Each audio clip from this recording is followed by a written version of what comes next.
Hai guys, selamat berjumpa kembali dengan novel populer viral kesayangan Anda ini. Saat ini admin ingin menghadirkan sebuah novel yang alur ceritanya sangat menarik dan seru. Novel ini berjudul Kaisar Agung Seni Bela Diri.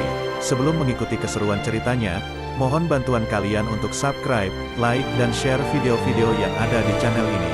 Selamat menikmati.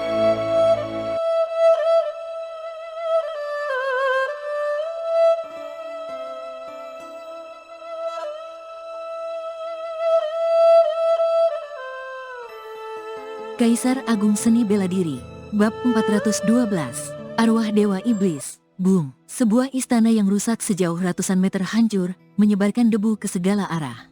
Apa yang terjadi? Bak dan pelayan tua berjubah hitam segera datang. Pada saat itu, terdengar suara langkah kaki, dan dari bangunan-bangunan di sekitar, muncul beberapa bayangan. Orang-orang ini mengenakan pakaian kuno yang memancarkan aura kuno dan membusuk, tetapi sama sekali tidak ada tanda-tanda kehidupan. Wajah mereka tanpa ekspatriat, dengan pupil mata yang berkilauan dengan cahaya haus darah. Mereka adalah para pelayan dewa dari zaman kuno.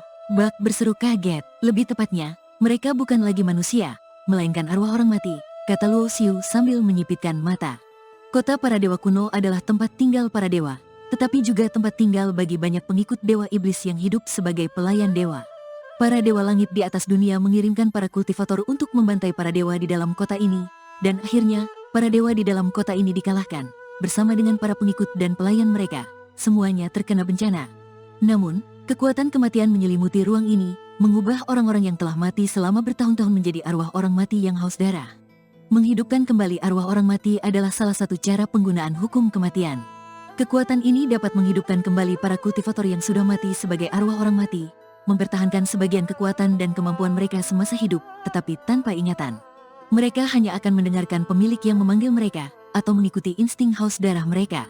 Luo Xiu memiliki pemahaman yang cukup dalam tentang hukum kematian dan sebenarnya bisa menggunakan teknik kebangkitan arwah orang mati ini. Teknik ini tercatat dalam batu giok yang diberikan oleh utusan ilahi, Zian. Arwah orang mati yang dihidupkan kembali biasanya memiliki kekuatan yang lebih rendah satu tingkat dari kekuatan semasa hidupnya. Ini berarti jika mayat seorang kultivator tingkat kekaisaran dihidupkan kembali, kekuatannya akan turun ke tingkat patriark. Saat ini, di sekitar Luo Xiu ada belasan arwah orang mati kuno, masing-masing memiliki aura seorang kultivator tingkat patriark. Ini berarti bahwa semasa hidup mereka, orang-orang ini adalah kultivator tingkat kekaisaran. Roar, belasan arwah orang mati mengeluarkan raungan ganas, mata mereka yang merah memancarkan cahaya menakutkan, dan mereka berlari menuju Luo Xiu dengan kecepatan tinggi. Meskipun mereka kehilangan ingatan masa lalu, mereka masih memiliki beberapa kemampuan bertarung dan teknik, membuat serangan mereka sangat kuat. Dengan kekuatan hukum kematian dalam serangan mereka, jauh lebih kuat dari kultivator patriark biasa. Tidak, dari kejauhan terdengar teriakan menyayat hati, menandakan bahwa ada orang lain yang juga bertemu dengan arwah orang mati serupa. Saat ini, kekuatan terkuat Luo Xiu adalah tubuh tempur dagingnya. Dia segera mengeluarkan tombak pertempuran naga hitam dan melancarkan serangan yang seperti naga hitam, menghancurkan tubuh salah satu arwah orang mati kuno menjadi berkeping-keping. Namun, meskipun tubuh mereka hancur, arwah orang mati ini masih maju dengan berani tanpa rasa takut. Mereka yang telah berubah menjadi arwah orang mati tidak lagi memiliki perasaan, mereka ganas dan liar. Yang paling menakutkan, tubuh-tubuh mereka dapat dengan cepat berkumpul kembali, seolah-olah mereka memiliki tubuh yang tidak bisa mati. Kematian yang mencapai puncaknya adalah kehidupan. Melihat pemandangan ini, Luo Xiu teringat pada salah satu ungkapan dari hukum dasar yang menyatakan bahwa ketika kekuatan kematian mencapai puncaknya, ia dapat memiliki efek yang mirip dengan kekuatan kehidupan. Dan ketika kekuatan kehidupan mencapai puncaknya, hal itu dapat membawa kematian dan bencana. Karena mereka adalah arwah orang mati yang hidup kembali tanpa jiwa, mereka tidak takut pada serangan jiwa, dan dengan tubuh yang tidak bisa mati, mereka membuat siapapun merasa pusing. Ting, tiba-tiba, dari kejauhan, terpancar cahaya suci yang cemerlang. Putra Dewa Matahari dikepung oleh belasan arwah orang mati dan menggunakan senjata perang Dewa Iblis, yaitu lentera cahaya suci. Kekuatan suci dari cahaya suci adalah salah satu cabang dari kekuatan kehidupan yang berlawanan dengan kematian dan kegelapan, dapat mengalahkan arwah orang mati yang dipenuhi dengan aura kematian. Cahaya suci menerangi dunia, dan setiap arwah orang mati yang mendekat akan dihancurkan oleh api suci dari cahaya suci. Suara mendesis terdengar terus-menerus, belasan arwah orang mati setara dengan kultivator tingkat patriark punah menjadi abu dalam cahaya suci. Melihat ini, Bak segera ingin mengeluarkan pedang dewa kegelapan, tetapi dihentikan oleh Luo Xiu. Meskipun senjata perang Dewa Iblis sangat kuat, tetapi konsumsinya sangat besar, jangan gunakan dengan mudah, kata Luo Xiu dengan suara tenang. Lalu bagaimana dengan arwah orang mati ini? Aku yang akan mengurusnya. Suara Luo Xiu tenang. Dia melambaikan tangannya, dan api kuning emas surgawi muncul. Boom! Beberapa arwah orang mati yang menyerang terbungkus dalam api emas, tidak meninggalkan abu sedikitpun. Arwah orang mati yang tersisa merasakan aura mengerikan dari api emas, mundur tanpa berani maju. Luo Xiu tidak memperhatikan arwah orang mati itu, melainkan fokus pada aura api yang ia rasakan tadi, menghancurkan sebuah istana dan menemukan sebuah batu merah menyala. Esensi api dewa. Batu esensi api dewa ini lebih besar dari yang dia temukan sebelumnya, dengan aura api asal yang lebih kuat. Jika aku bisa menemukan cukup banyak esensi api dewa, tidak hanya bisa mencapai batas maksimal tingkat patriark, bahkan memperkuat tubuh hingga tingkat kekaisaran juga bukan masalah. Luo Xiu bisa memperkirakan bahwa kelompok istana ini adalah tempat tinggal para pengikut dan pelayan dari Dewa Api Iblis. Para pengikut dan pelayan ini melayani Dewa Api Iblis, mendapatkan esensi api dewa yang diberikan oleh para dewa iblis untuk meningkatkan kekuatan mereka. Karena harta dan sumber daya yang diberikan oleh dewa iblis, para pengikut dan pelayan ini melahirkan banyak kultivator. Saat itu, sebuah sinar suci berwarna emas naik ke langit. Putra Dewa Matahari, Erik, memegang lentera dewa, dan dengan cepat melesat menuju bagian terdalam dari ruang ini. Di kejauhan, sebuah kota besar melayang di langit, samar-samar terlihat. Kota kuno para dewa. Putra Dewa Matahari jelas memiliki ambisi besar, ingin menggunakan kekuatan lentera dewa untuk menjelajahi kota kuno ini mencari harta karun dan kesempatan yang lebih berharga. Tidak boleh membiarkannya berhasil. Bak berteriak dengan suara keras dan segera melesat dengan pedang dewa kegelapan, mengejar ke arah yang sama. Sementara itu, banyak kultivator dari kedua kubu juga terbang menuju kota dewa tersebut. Beberapa orang yang merasa kekuatan mereka tidak cukup untuk bersaing memperebutkan harta karun di kota dewa, memilih untuk tetap berada di kelompok istana ini untuk mencari harta karun yang lebih rendah. Di zaman kuno, tidak hanya satu dewa atau iblis yang tinggal di kota dewa. Jadi jika ada esensi api dewa di sini, pasti ada harta lain yang diberikan oleh dewa iblis kepada pengikut dan pelayan mereka. Si Bak ini terlalu gegabah. Luo Xiu mengerutkan alisnya. Dengan kekuatan Bak, meskipun memiliki senjata perang dewa iblis, dia pasti bukan tandingan putra Dewa Matahari. Aku perlu mencari harta yang dapat meningkatkan kekuatanku. Meskipun Bak tidak bisa melawan putra Dewa Matahari, dengan pedang dewa kegelapan, dia seharusnya bisa melindungi dirinya sendiri untuk sementara waktu.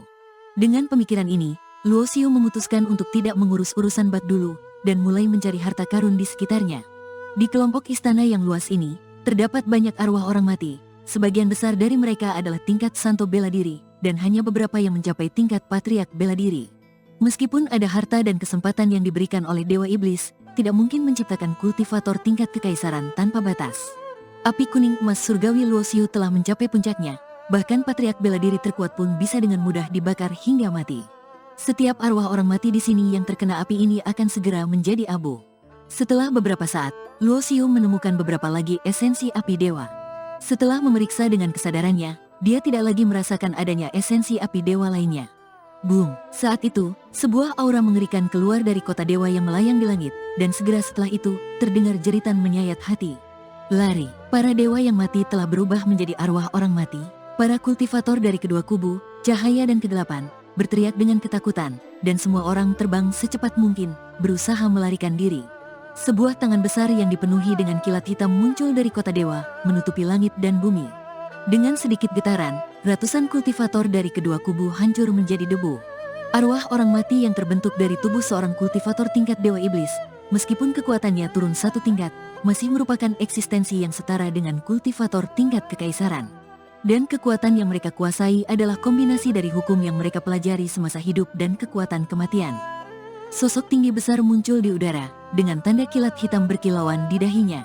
Hukum petir yang dia kuasai juga mengandung kekuatan kematian. Hukum kematian juga bisa bergabung dengan hukum lainnya. Penemuan ini membuat mata Luo Xiu bersinar cerah. Jika hukum kematian bisa bergabung dengan hukum petir, apakah hukum lainnya juga bisa bergabung? Dalam sekejap, sebuah ide muncul di kepala Luo Xiu.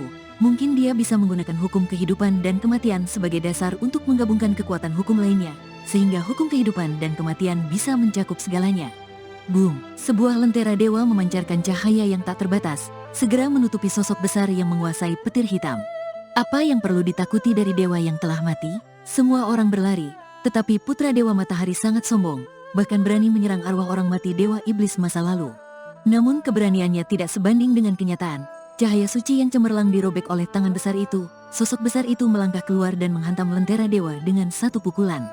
Boom! Suara gemuruh yang mengguncang bumi bergema di ruang kosong, tubuh Putra Dewa Matahari bergetar hebat, dan Lentera Dewa di tangannya hampir terlepas. Meskipun arwah orang mati ini adalah Dewa Iblis yang telah mati dan kekuatannya berkurang satu tingkat, tubuhnya tetaplah tubuh perang tingkat Dewa Iblis.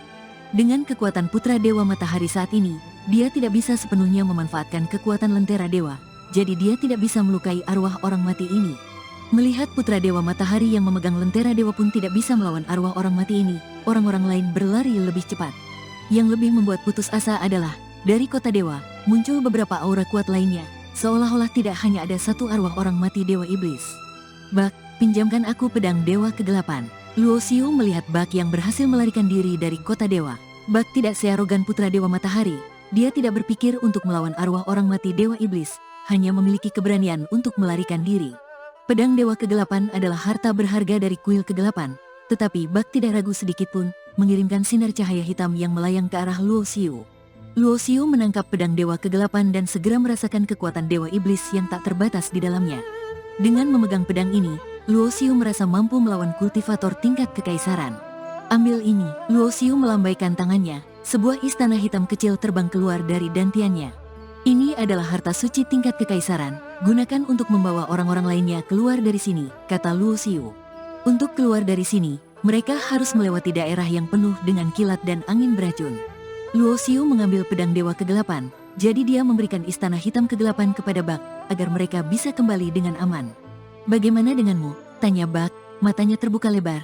Kamu tidak mungkin ingin melawan arwah orang mati Dewa Iblis, kan? Kamu gila.